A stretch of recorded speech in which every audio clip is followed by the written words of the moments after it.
8 de la mañana, 22 minutos, y es un placer recibir al expresidente de DUI 21, Juan Pedro Mil, la organización de técnicos y profesionales que ustedes saben en estos últimos días anunció su finalización, y queremos conocer los pormenores, pero también qué aportes han realizado, porque muchas veces organizaciones civiles que tal vez no tienen esa trascendencia a nivel mediático, muchas veces son los que aportan, por ejemplo, lo que hace a esta reforma educativa que se está implementando por parte de las autoridades de la educación. Mir, buenos días. Muchas gracias por venirse tempranito por aquí. Gracias a ustedes por invitarnos. ¿Qué pasó con DUI 21? Cumplimos un ciclo. Creo que haciendo una pequeña evaluación, nosotros comenzamos en 2017, un grupo de personas de distintos orígenes ideológicos, políticos, religiosos, culturales, profesionales, que lo que nos unía era la preocupación, lo que nos une es la preocupación porque vemos que el sistema educativo como tal se encontraba y se encuentra en una crisis estructural, y veíamos en su momento que había cierta autocomplacencia por parte de gran parte del Uruguay que no veía, una cadena de informes muchas veces elaborados por el propio Estado, como el informe del Estado de la Educación que hizo el propio INED en 2014, donde señalaba que había problemas estructurales en el sistema educativo, y nosotros tratamos de convertirnos en un espacio de pensamiento y de propuesta que elaborara un insumo para las elecciones del 2019, sea cual fuese el resultado, y tratar de acompañar los procesos de transformación. Y bueno, vimos que desde el 2019 dijimos, bueno, continuamos o no continuamos, dijimos, bueno, vamos a acompañar ese proceso, importantes representantes de DUI 21 iban a ocupar cargos de responsabilidad directa, entonces para acompañar, para ver, y vimos en estos años que lo que era la propuesta inicial de DUI 21 y la posibilidad de incidencia se fue agotando, y decidimos, uno en las relaciones, en la vida, puede cortar las cosas de dos maneras. O pone un punto o da un hachazo. Nosotros pusimos un punto. Dijimos, bueno, llegamos hasta acá, hicimos aportes, como por ejemplo en la época de pandemia, hicimos aportes, señalamos los problemas presupuestarios que se estaban visualizando, identificamos en unas rondas tanto con el presidente de la República, que siempre nos recibió y nos trató de muy buen talante, como con el conjunto de los partidos políticos, pero vimos que se estaba agotando el margen de lo que nosotros entendemos, y lo ponemos en la carta final, un elemento que es la necesidad de acuerdos a largo plazo en la educación. Entonces, en la última ronda que hicimos con distintos partidos políticos, vimos que no había ese espacio. Y ustedes decidimos cerrar para, bueno, que no es que los integrantes de DUI 21 se vayan para la casa y dejen la actividad, no, estamos trabajando en el área educativa, estamos en el área social, somos actores políticos. Significa que ese espacio pone un punto. Ustedes mencionan que sí se tomaron algunos puntos para la reforma educativa. Uno de los partidos de la coalición, el Partido Independiente, incluyó incluso en su propuesta el libro abierto completo. ¿Cuál es entonces el problema? ¿Es un problema de que no se baja tierra, de presupuestación? ¿Dónde ven ustedes la traba? Nosotros identificamos dos dificultades. Puede haber más, pero identificamos dos. Una claramente es presupuestal. O sea, Uruguay, por ejemplo, en la votación de la ley de presupuesto para este periodo, acordó un límite fiscal, ¿no? El tema fiscal, ustedes mostraban recién el tema fiscal que tiene que ver a la hora de pensar las jubilaciones y pensar el Uruguay en el 2030, 2040, y por eso se hace una transformación jubilatoria. Nosotros ya señalamos en el 2017, en el libro abierto, que Uruguay necesita un acuerdo fiscal para sostener la educación. Uruguay sigue teniendo inversiones muy bajas en educación pública, comparado siquiera con los países de la región. Y después de la pandemia, ese gasto público en educación comparado con el PBI ha continuado bajando. Hoy Uruguay gasta un 3,8% del PIB en educación. El argumento de las autoridades, perdón que te interrumpa, sobre todo en este gobierno, es que en los anteriores se invirtió muchísimo, se incrementó el presupuesto en educación, se mejoraron salarios, sin embargo los resultados no se vieron reflejados en esa ecuación que se realizó. ¿Es únicamente con inversión que se puede mejorar? ¿Es la inversión, el acuerdo político?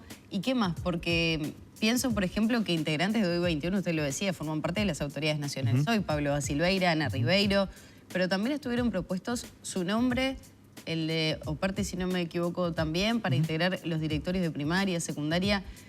¿Qué pasa? ¿No hay una cuestión más amplia en la visión del sistema político cuando es gobierno para poder integrar en sus filas a diferentes representantes de todos los partidos?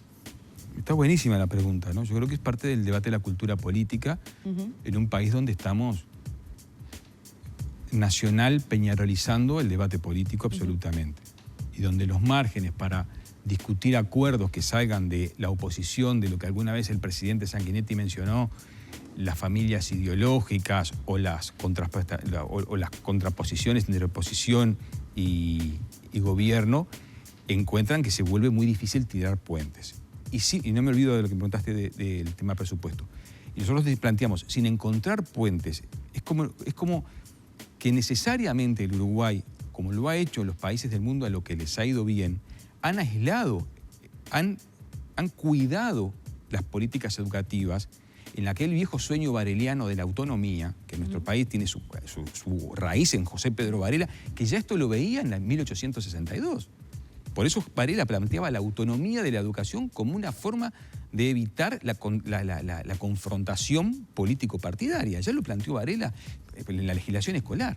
Entonces, esa construcción de la educación como una política de Estado necesita de acuerdos que blinden, entre otras cosas presupuestalmente, entre otras cosas en un clima que no sea un clima de guerra.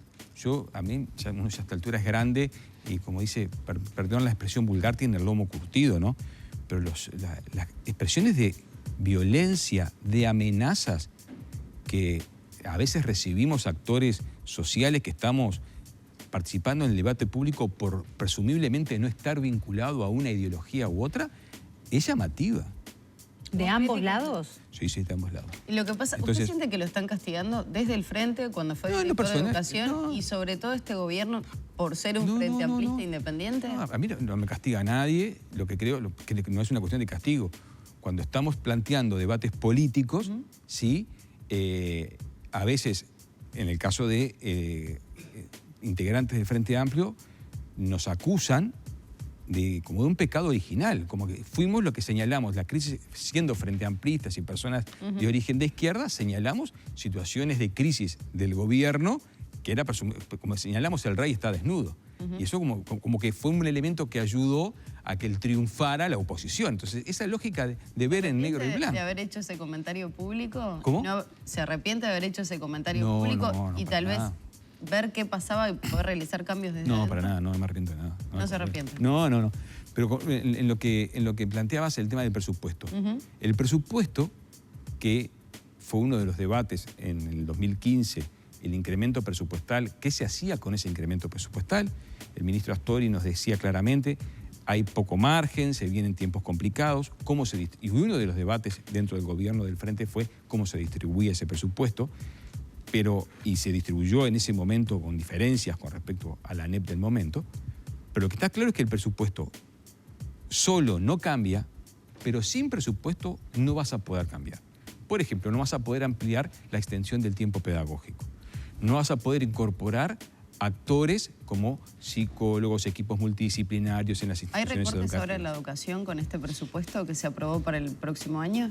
Mira, yo la verdad no tengo herramientas para decir si hay recortes, porque ahí hay dos visiones. Si tomamos la tasa constante, si tomamos los pesos tal cuales de incremento.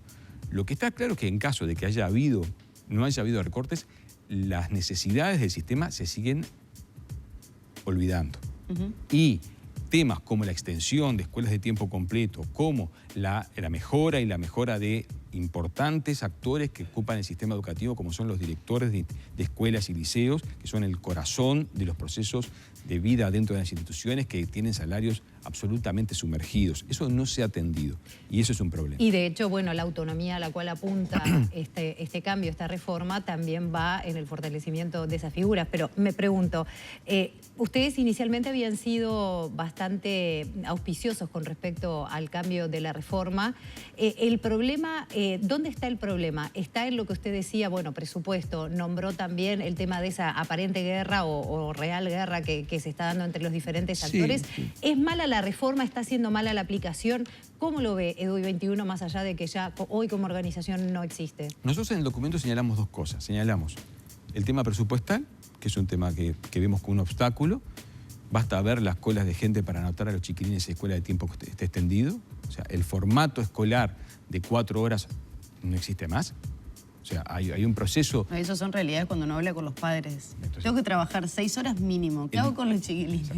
Exacto. 6 es lo mínimo. Descuidar la articulación de educación y cuidado y acompañamiento no solo a los niños, estimadas, a los adolescentes. Porque siempre ponemos, y está muy bien, énfasis en primera infancia. Las tasas de sufrimiento y las tasas de exclusión de nuestros jóvenes son muy duras. Han incrementado, después de la pandemia, todos los índices. Intentos de autoeliminación, depresión, exclusión del sistema educativo. Entonces, ahí hay que poner, Uruguay debe cuidar esa plantita como más que nada. Entonces, nosotros por un lado vemos el tema presupuestal. Y lo hemos dicho reiteradamente, desde el primer documento que sacamos en 2020, que no se puede olvidar el tema presupuestal. Y el segundo tema que vemos es que no se ha generado, y en esto hablamos del sistema político en general, donde se incluye la oposición en el gobierno. Nosotros, y ahí por eso decimos, damos paso al costado, no vemos un clima para la construcción de acuerdos. Pero entonces el problema es presupuestal y de apoyo, pero la reforma es buena, o sea, es distinto. Es buena la pregunta. La reforma tiene cosas buenas, pero eso es un tercer tema. Desde mi punto de vista, la reforma tiene cosas, algunas de ellas muy buenas, como el marco del currículo nacional, que plantea una estructura del sistema educativo por primera vez desde 3 años a 9º año o 3er año de secundaria, con competencias del siglo XXI. ¿De acuerdo con eso? Pero totalmente. La no repetición es otra. Pero no solo estoy de acuerdo, y esto lo he dicho, yo siempre he trabajado en instituciones públicas y privadas. Hoy, y acá hay una cuestión que el Uruguay tiene que pensar y dejar de mirarse el ombligo. Perdonen la expresión, poco elegante. Pero en Uruguay hay un conjunto de instituciones privadas que están ya pensadas, que están convencidas, ya han generado transformaciones de hace por lo menos 10 años, que están convencidas que el formato educativo para el cual tienen que formar, valga la redundancia, a sus jóvenes, estalló. Entonces hay proyectos que van desde el llamado bachillerato internacional, que van desde el reforzamiento de la enseñanza de segundas lenguas, que va desde la articulación con la educación no formal, con liderazgo, con el trabajo, aprendizaje basado en proyectos, que están encaminados hacia ese lugar. Y la brecha, estimadas, la brecha entre quienes pueden sostener esa asistencia y quienes no pueden sostenerla, es mayor. Cada día es mayor. Entonces, si el sistema educativo público no se pone a la altura de los desafíos del siglo XXI, nuestros hijos, los hijos de los trabajadores, van a quedar totalmente por fuera de ese proceso. No es que la educación no cambió, la educación está cambiando. El tema es que cambia a distintos ritmos. Entonces, vos me preguntás, ¿estás de acuerdo con el marco curricular? Y yo te lo puedo defender, lo he estudiado de arriba a abajo. Esto está muy bueno. Se marca, capaz que en vez de competencia dejaría 6, las competencias se trabajaron ya incluso en el gobierno del Frente Amplio, se trabajaron con la red global de aprendizajes, marca, por ejemplo, el aprendizaje de nuevas áreas con un fuerte peso en las segundas lenguas, el aprendizaje computacional, marca la necesidad que las instituciones educativas tengan autonomía para construir en diálogo con los estudiantes proyectos de estudio. Sin embargo, no tiene el apoyo de la masa gruesa de los docentes, que son fundamentales en la aplicación. Y usted en uno de sus últimos tweets dijo que hay que acompañar la reforma educativa. Exacto. ¿Lo ve viable para el próximo año? No sé si acá no se puede hablar de años. Bueno, la aplicación es es una realidad. inminente Claro. por parte de las autoridades que se empieza a aplicar el año que viene. Se aplica un programa, pero una cosa es aplicar un programa y otra cosa es generar un cambio curricular, que es algo mucho más complejo. Es como si en casa hacemos una reforma. Eso no necesariamente que en casa hagamos una reforma significa que la calidad de vida de la familia mejore. Porque podemos hacer una reforma en casa y andar a los tiros entre todos. ¿Me explico? Entonces, lo que hay es un cambio, sí, de la organización. Eso no significa... La diferencia entre la construcción de un plan de estudios y la construcción de una política educativa, de lo que pasa adentro, es un proceso que lleva décadas. Décadas. Por eso son necesarios los acuerdos y contar con los estudiantes. Pero usted lo decía, desde el año 2015 hasta ahora no se ha podido establecer ese diálogo. No, yo creo que de antes. Y yo creo que desde antes, por lo menos, Yo creo desde antes. recuerdo aquella frase de Mujica: educación, educación, educación, ese diálogo amplio, ese plan que se preparó también con Jorge Larrañaga en su momento. Bien, muy bien. Y no tuvo... Uruguay ha vivido un conflicto de la educación permanente del 85 hasta acá. Eso le iba a decir. Ayer el doctor Sanguinetti dijo aquí que históricamente todas las reformas no se hicieron con desde apoyo. los años 70 hizo Exacto. referencia. No, Por eso. y Es que ni no hablar, se puede llegar no. a un acuerdo. Ahí va. Yo creo que se puede. Yo estoy convencido que se puede. Estoy convencido que hay 4 o 5 puntos que podemos, si hay altura política de todos, lo podemos lograr. Y si me permiten, puedo señalar 4 o 5 puntos. 1, todo el Uruguay está de acuerdo que la educación tiene que ser laica. Ustedes miran, otra vez Juan Pedro jorobando con la laicidad. ¿Qué significa la laicidad? Significa la promoción de derechos, la libertad del estudiante, significa una base científica, la base en evidencias, el pensamiento antidogmático. Ustedes dirán, Juan Pedro, ¿eso es en todo el mundo? No. Pasamos la frontera, hay estados de Brasil donde no se enseña la evolución de las especies porque está prohibido por las iglesias evangélicas pentecostales que tienen peso en determinados estados. En Estados Unidos hay estados de Brasil, estados de Estados Unidos donde tampoco se enseña la teoría de la evolución. Miremos Irán, miremos China. O sea, miremos la India. Entonces, la laicidad, hay un acuerdo nacional. Segundo tema que estamos todos de acuerdo. Los docentes tienen que ser profesionales, tienen que ser universitarios, bien pagos. Vos me dirás, Juan Pedro, ahora no se puede. Bueno, hagamos un plan para generar estabilidades económicas, seguridades, y que se le permita a los docentes prever una carrera y prever e incentivarlos para profundizar su acuerdo. Tercer punto, la extensión del tiempo pedagógico. La escuela de 4 horas. Mir, sí. Usted disculpe, pero nos tenemos que despedir por los horarios. No, si puede solamente hacer el punteo de los 2 que quedan para tenerlos presentes y no cortar esa idea también. La extensión del tiempo pedagógico, eso es un punto absolutamente central. Y después la descentralización en todo el país. En eso estamos todos de acuerdo. Ya nos tenemos que ver. Muchísimas gracias. EDUI 21 puede volver en algún momento, ¿sí o no? No, creemos que es una etapa cerrada. ¿Puede volver como otra organización distinta? No sé, no está puesto arriba de la mesa. Mir, muy amable por haberse venido tan temprano en esta mañana, en una fecha muy especial además. Feliz año. Gracias por la invitación y felicidades.